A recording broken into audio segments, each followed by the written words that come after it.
माता की, भारत माता की, वंदे वंदे वंदे मातरम।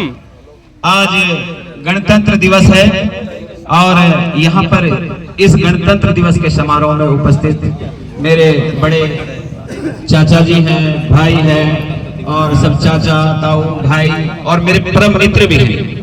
यहाँ पर जो उपस्थित हैं बच्चे भी हैं, सभी को गणतंत्र दिवस की बहुत बहुत हार्दिक शुभकामनाएं, बहुत बहुत बधाई।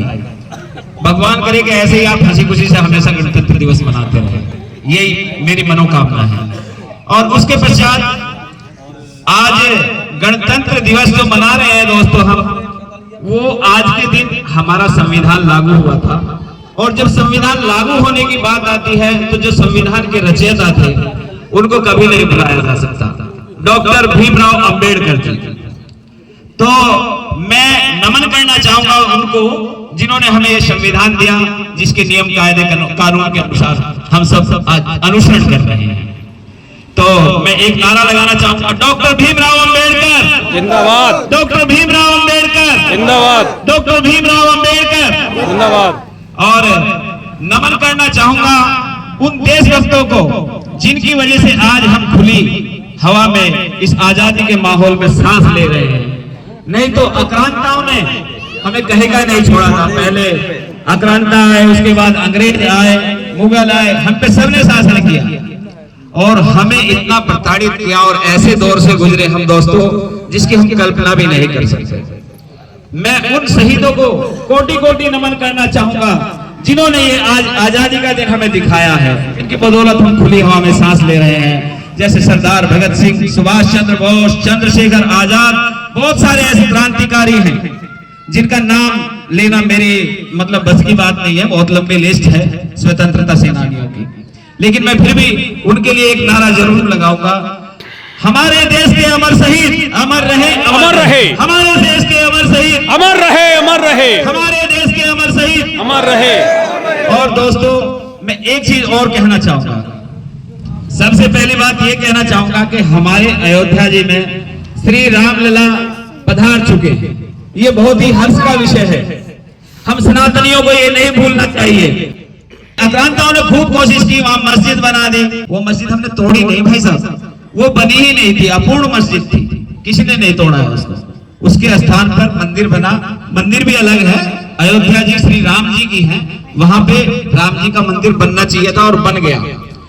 और जो हमारे देश में अभी फिलहाल में सरकार है, मैं तो आज के टाइम में भी भाई साहब राम राज्य की परिकल्पना करता हूं और देखता हूं कि आज राम राज्य आ गया है, जगह जगह भगवा छाया है, जगह जगह श्री राम के जयकारे लग रहे हैं। पहले यहाँ पर जो लोग हैं हिंदू और मुस्लिम आज अलग अलग डिवाइड हो गए हैं, पहले वो भी हिंदू ही थे बेचारे, लेकिन जो आक्रांता आए, औरंगजेब, बाबर, सबने उनको तलवार के बल पर कन्वर्ट करा के उनका धर्म परिवर्तन करा दिया। भाई साहब मैं सनातनी हूं, मैं सनातन की बात जरूर करूंगा, मेरे पे चुप नहीं रहा जाता। आक्रांता आए, उन्होंने ऐसे ऐसे कांड किए हमारे देश में जिनकी हम परिकल्पना नहीं कर सकते और उनको सपोर्ट किया, उनकी गलतियों को दबाया। जो हमारे देश की सबसे पहली सरकार आई कांग्रेस पार्टी, उसने दबाया। मालाबार कांड एक ऐसा कांड है, शायद मेरे ख्याल से किसी भाई को यहाँ पे ना पता हो क्या हुआ था मालाबार कांड में। केरल में एक मालाबार जगह का नाम है, सन 1921 की बात है। उस टाइम हमारे आजादी की लड़ाई की प्रक्रिया चल रही थी और महात्मा गांधी जी हमारे देश का नेतृत्व कर रहे थे। वही शहीदों को जो शहीद हो गए हैं बेचारे, उनको अपने असहयोग आंदोलन में हिस्सेदारी करा के देश की आजादी की लड़ाई लड़ रहे थे। आजाद तो कराने वाले शहीद थे, लेकिन महात्मा गांधी जी अपना नाम सबसे आगे रख के वो आगे आगे चल रहे थे।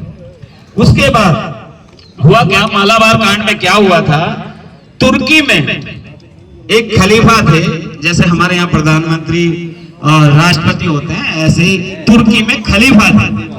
तो उनकी विपक्ष की खलीफत चली गई थी विपक्ष वालों की वजह से। तो उसका विरोध करने के लिए यहाँ एक टीम का गठन किया गया भारत देश में।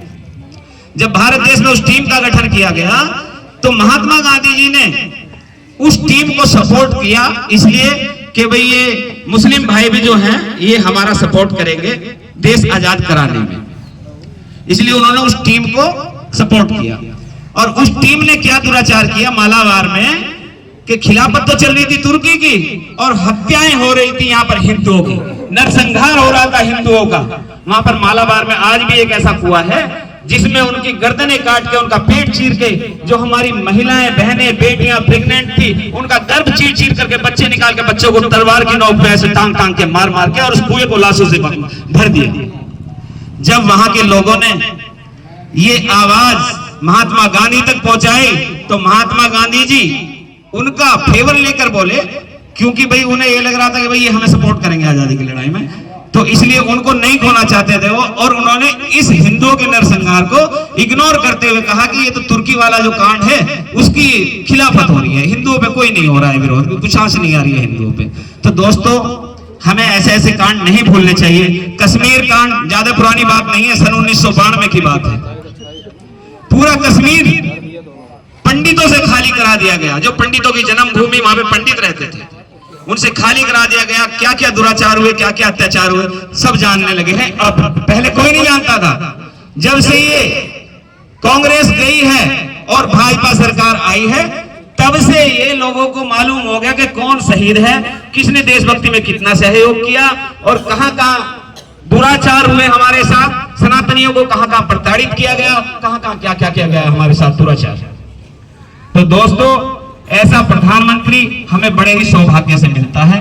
और मैं आप सब ये मत सोचना भैया मैं किसी पार्टी का वो कर रहा हूं, लेकिन भाई साहब मैं सबसे पहले अपने धर्म को सपोर्ट करता हूं, पार्टी वाली बात बाद में। ना कांग्रेस खाने को देती ना भाजपा खाने को देती, अपना खाना है, अपना कमाना है। लेकिन जिससे हमारे धर्म को मजबूती मिल रही है, हमें संरक्षण मिल रहा है, तो भाई साहब मैं तो उसके साथ जी जान से हूँ।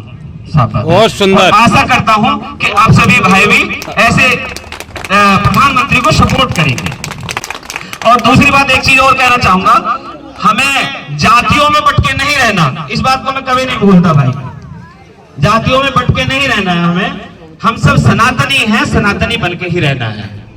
हमें कोई जाट, गुर्जर, क्षत्रिय, दलित ये सब जो हैं बिल्कुल नहीं, जाति हैं, लेकिन वो सिर्फ हमारे संबंधों के लिए हैं, शादी विवाह के लिए हैं। बाकी हम सब भाई भाई हैं और हमें ये भाईचारा कायम करके रखना है। तो मैं ये कहना चाहूंगा कि कभी भी धर्म तो है ही है, चलो सनातन धर्म है, हम सब जातिवाद में हमें नहीं बंटना। और एक कन्हैयालाल मित्तल का शेर है बड़ा बढ़िया सा, उसे मैं जरूर दोहराना चाहूंगा कि कंधों से ऊंची छाती नहीं होती और धर्म से बड़ी जाति नहीं होती, और दिया ही नहीं रहा तो बाती का क्या करोगे, और जब धर्म ही नहीं रहा तो जाति का क्या करोगे। भारत माता की जय, भारत माता की जय, जय श्री राम, जय जय श्री राम, जय श्री राम। गूंज रहा है एक ही नाम, श्री राम, जय श्री राम, गूंज रहा है एक ही नाम, जय श्री राम, जय श्री राम। और यही सब कहते हुए मैं अभी अपनी वाणी को विराम देता हूं। आप सभी का बहुत बहुत धन्यवाद, जो अपना इतना कीमती समय निकालकर भाइयों आपने यहाँ पर थोड़ा समय दिया अपना। धन्यवाद।